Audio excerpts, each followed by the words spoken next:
Bonjour, bonsoir bien-aimés dans le Seigneur. L'exhortation de ce jour, livre de 1 Pierre 4, verset 16. La Bible pouvait nous le dire, mais si quelqu'un souffre comme chrétien, qu'il n'en ait point honte, et que plutôt il glorifie Dieu à cause de ce nom. Alléluia. Je répète la parole du Seigneur.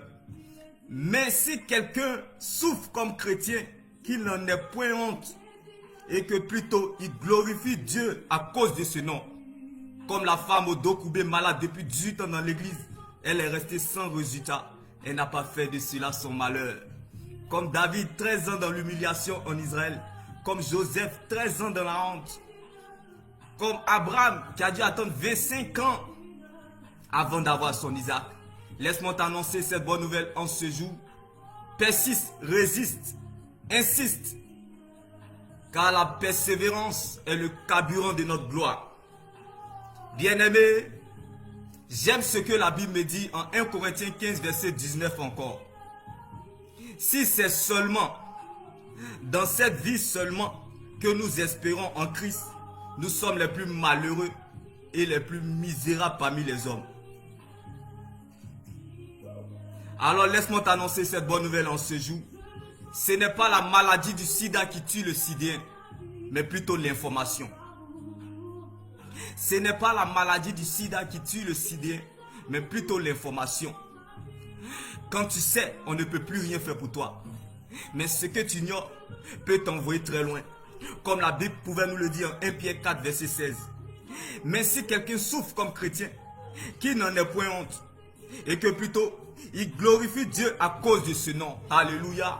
Comme en Luc 13, verset 10, la femme au dos courbé qui est restée sans résultat pendant 18 ans, elle n'a pas fait de cela son malheur. Bien-aimé, être chrétien, tout le monde peut le dire. Mais finir chrétien jusqu'au bout, bien-aimé, c'est une autre chose. La vie chrétienne va au-delà des réalités de la foi. Car la vie chrétienne est une blessure, mais sa cicatrice demeure éternellement.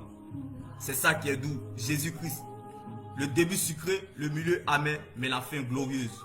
La foi est appelée à traverser les difficultés. Être chrétien est bon, mais cela ne suffit pas.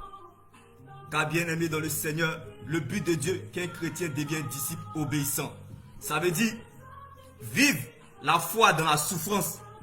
Ce n'est pas facile, mais pas impossible d'y sortir, bien aimé. Le diable opère dans ce monde.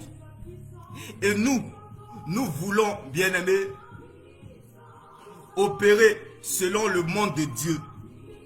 Mais dans le monde que le diable gouverne, c'est pour cela parfois nous sommes confrontés, opposés, et nous tombons dans des combats inattendus. Mais nous arrivons par sortir de là plus que vainqueurs. Non pas de notre propre force,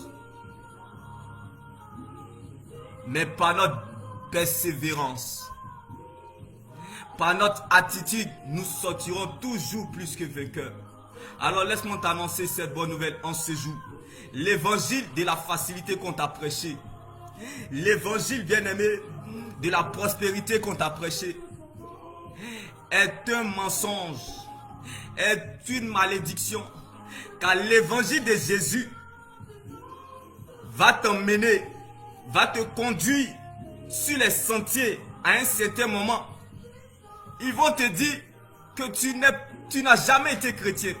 L'évangile de Jésus va t'emmener sur les sentiers à un moment donné où les gens vont te dire tu n'as jamais été chrétien. Tu n'es pas de Dieu.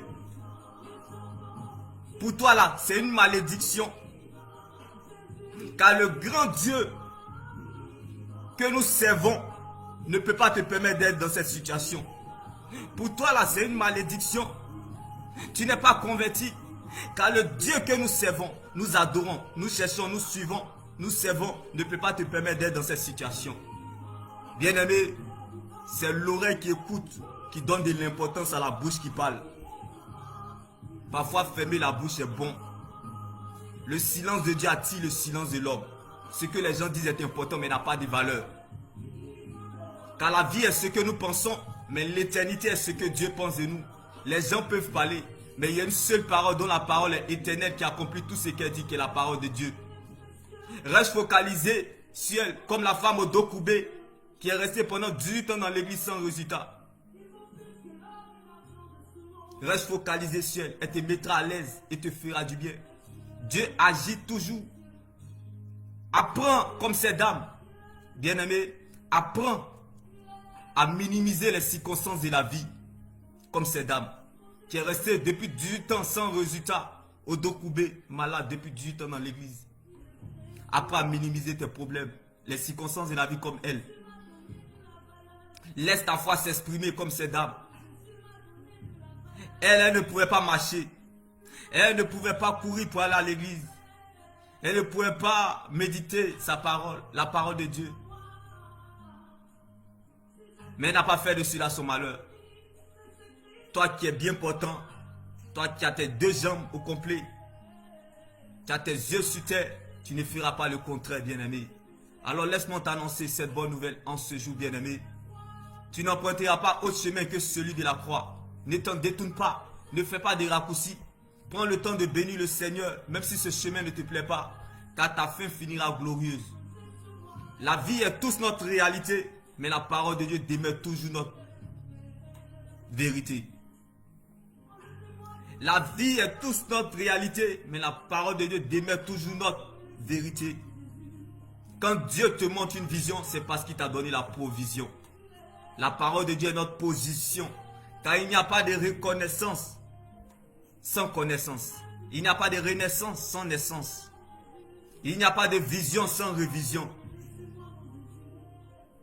Il n'y a pas de vision sans provision, bien-aimé. Tu peux tout perdre sans avoir rien perdu parce que tu demeures dans le véritable. On peut tout enlever. Tu peux perdre ce que tu as, mais tu ne peux pas perdre ce que tu es. Ce n'est pas la maladie du sida qui tue le sidien, mais plutôt l'information. La connaissance sauve, mais c'est la révélation qui transforme, bien-aimé. L'ignorance tue, mais c'est la parole qui libère. On peut t'enlever ce que tu as, mais on ne peut pas t'enlever ce que tu es. On peut t'arracher ce que tu possèdes, mais on ne peut pas t'arracher ce que tu es en vérité. Car Joseph était dans la prison, mais la promesse de Dieu n'était pas prisonnier. Donc bien-aimé, tu es ce que tu deviendras et non ce que tu traverses. Tu deviendras ce que tu dois devenir. Rien et personne ne pourra empêcher à Dieu d'accomplir sa volonté dans ta vie. Tu ne deviendras pas autre chose que ce que Dieu a planifié, programmé, décidé. Le problème n'est pas le problème, mais le problème se situe au niveau de ton cœur. Est-ce que ton cœur est suffisamment prêt à affronter ce qui arrivera lorsque Dieu t'aura déjà exaucé? Car ce que Dieu cherche et veut bâtir en toi a plus de valeur que ce qu'il veut te donner. Toute épreuve a une limite. Tu es la preuve de Dieu dans cette épreuve. La foi doit être éprouvée avant d'être approuvée. La grandeur ne surprend pas les grands, car tes épreuves sont liées à ta grandeur. Alors laisse-moi t'annoncer cette bonne nouvelle en ce jour, bien-aimé. Ce n'est pas la maladie du sida qui tue le sidien, mais plutôt l'information. Quand tu sais, on ne peut plus rien faire pour toi, mais ce que tu ignores peut t'envoyer très loin. La vie chrétienne est une blessure, mais sa cicatrice demeure éternellement, bien-aimé. Tu peux perdre ce que tu as, mais tu ne peux pas perdre ce que tu es. Donc ce que tu es a plus de valeur que tout. C'est Joseph qui a donné de la valeur à la prison. Alléluia, bien-aimé. Il dit, ce n'est pas la maladie du sida qui tue le sidien, mais plutôt l'information. L'ignorance tue, mais c'est la parole qui libère. C'est Joseph qui a donné de la valeur à la prison. C'est Daniel qui a donné de la valeur à la fosse au lion. C'est Abednego, Shadrach, Meshach qui ont donné de la valeur, bien-aimé, à la fournaise de feu.